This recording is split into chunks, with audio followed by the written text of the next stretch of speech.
હકારામ મહારાજ દાસ મોહનની વાણી બોલ્યા, બોલો બોલો સહેલીઓ સત બોલો. સહેલી એટલે બેનોને જ કહેશે એવું નથી. આપણા દેહની અંદર એ સુરતા હોય, એ સુરતાને કહેશે સહેલીઓ સત બોલો. તમારા અંતરના પડદા છે ને એને ખોલી નાખો. અંતર એટલે શેટો. નોકો નોકો ભળાય આને અંતર કહેવાય, નાત જાત ભળાય આને અંતર કહેવાય. એટલે અંતરના પડદા છે એને ખોલી નાખો અને સહેલીઓ સત બોલો. સખી તમે મૂંઝાઈને બેઠા છો, મનમાં ભાળ્યા વગર શું પાંખો. ગમે આપણે ભાળ્યું હોય એની વાત કરાય.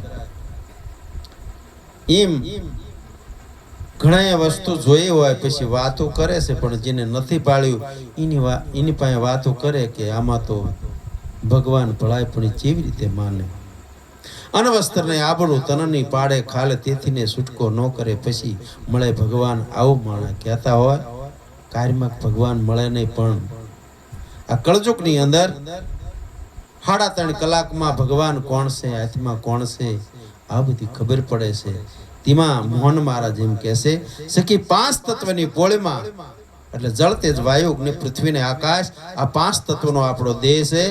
એ 5 તત્વની પોળની અંદર મેં તો રમતા સીતારામને જોઈ લીધા. સખી વાદા વાગે છે આ કાયા શહેરની અંદર, અને ડગલે ને પગલે શરણાયું વાગી રહે છે. જ્યારે સતનો માર્ગ સૂજે ને તારે આવું બધી શરણાયું ને બધું સમજાય છે. સખી સતની શેરીમાં મેં ઉતર્યા, જ્યારે સત વસ્તુને જ્યારે આપણે ખોળ કરી અને જ્યારે સતના માર્ગે ચાલવીને તારે પછી ભેળા કે છે ભગવાન ભળાય છે. સખી દાસ મોહન સત બોલ્યા, અમને આવા સતગુરુ મળ્યા.